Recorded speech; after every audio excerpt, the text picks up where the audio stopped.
Chapter 8. Strike 2. Frogs.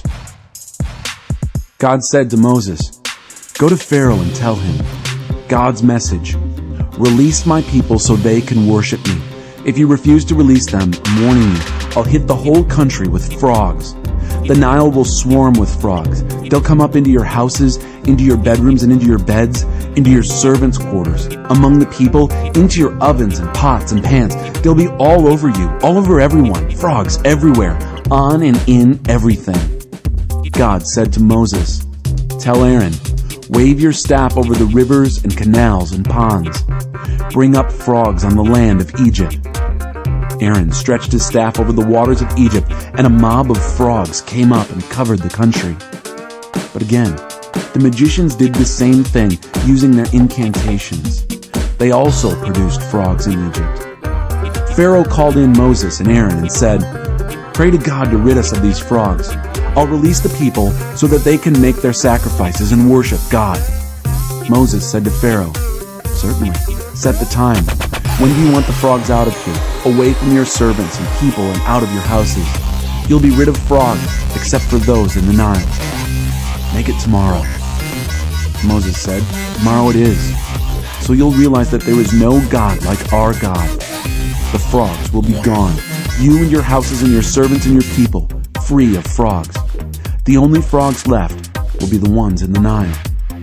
Moses and Aaron left Pharaoh, and Moses prayed to God about the frogs he had brought on Pharaoh. God responded to Moses' prayer. The frogs died off, houses, courtyards, fields, all free of frogs. They piled the frogs in heaps. The country reeked of dead frogs. But when Pharaoh saw that he had some breathing room, he got stubborn again and wouldn't listen to Moses and Aaron, just as God had said. Strike 3. Gnats. God said to Moses, "Tell Aaron, take your staff and strike the dust. The dust will turn into gnats all over Egypt." He did it. Aaron grabbed his staff and struck the dust of the earth. It turned into gnats, gnats all over people and animals. All the dust of the earth turned into gnats, gnats everywhere in Egypt. The magicians tried to produce gnats with their incantations, but this time they couldn't do it. There were gnats everywhere, all over people and animals. The magicians said to Pharaoh, "This is God's doing." But Pharaoh was stubborn and wouldn't listen, just as God had said. Strike 4. Flies. God said to Moses, "Get up early in the morning and confront Pharaoh as he goes down to the water. Tell him, God's message, release my people so they can worship me.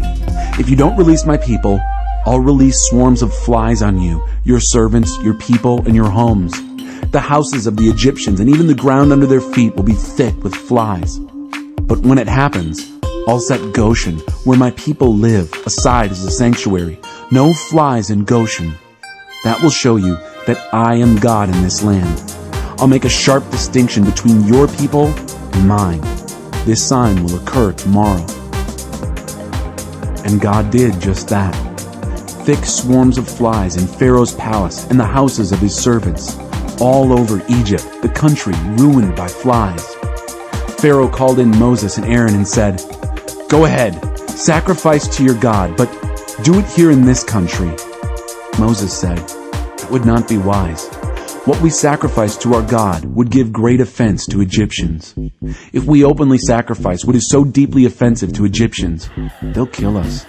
Let us go 3 days' journey into the wilderness and sacrifice to our God, just as he instructed us." Pharaoh said, "All right, I'll release you to go and sacrifice to your God in the wilderness. Only don't go too far. Now pray for me." Moses said, "As soon as I leave here, I will pray to God that tomorrow the flies will leave Pharaoh, his servants, and his people. But don't play games with us and change your mind about releasing us to sacrifice to God." Moses left Pharaoh and prayed to God. God did what Moses asked. He got rid of the flies from Pharaoh and his servants and his people. There wasn't a fly left. But Pharaoh became stubborn once again and wouldn't release the people. Chapter 9. Strike 5. animals. God said to Moses, "Go to Pharaoh and tell him, God, the God of the Hebrews, says, release my people so they can worship me. If you refuse to release them and continue to hold on to them, I'm giving you fair warning. God will come down hard on your livestock out in the fields, horses, donkeys, camels, cattle, sheep, striking them with a severe disease. God will draw a sharp line between the livestock of Israel and the livestock of Egypt. Not one animal that belongs to the Israelites will die." Then God set the time. Tomorrow, God will do this thing. And the next day, God did it. All the livestock of Egypt died, but not one animal of the Israelites died. Pharaoh sent men to find out what had happened, and there it was. None of the livestock of the Israelites had died, not one death. But Pharaoh stayed stubborn. He wouldn't release the people. Strike 6. Boils. God said to Moses and Aaron, "Take fistfuls of soot from a furnace and have Moses throw it into the air right before Pharaoh's eyes. It will become a film of fine dust all over Egypt and cause sores, an eruption of boils on people and animals throughout Egypt." So they took soot from a furnace, stood in front of Pharaoh, and threw it up into the air. It caused boils to erupt on people and animals.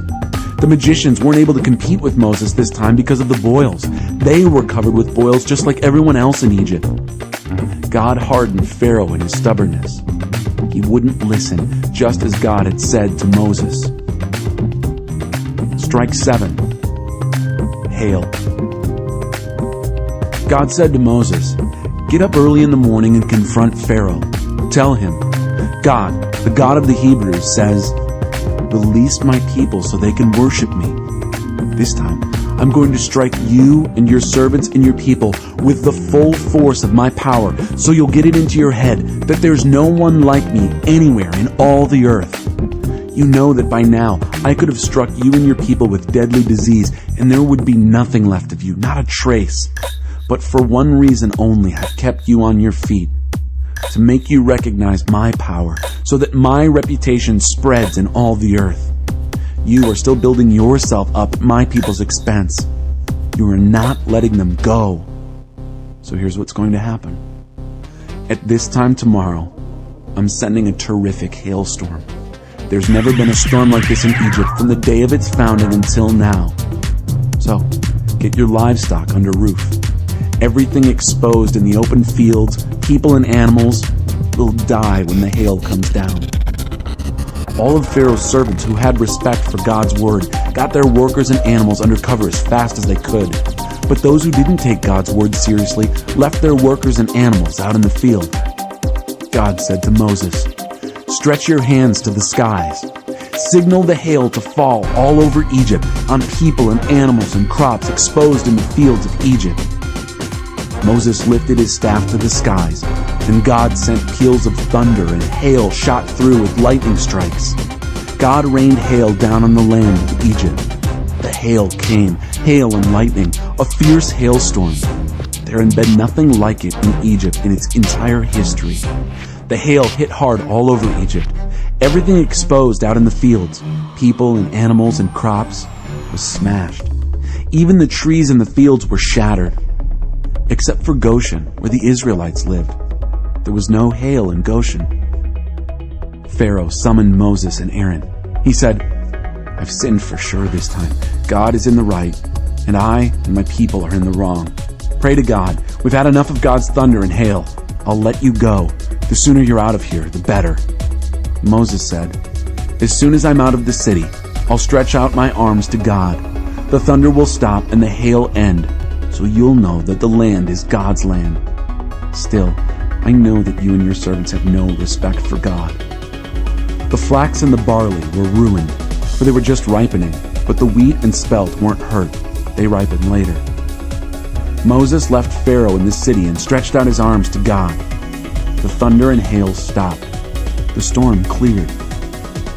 But when Pharaoh saw that the rain and hail and thunder had stopped, he kept right on sinning, stubborn as ever, both he and his servants. Pharaoh's heart turned rock hard. He refused to release the Israelites, as God had ordered through Moses.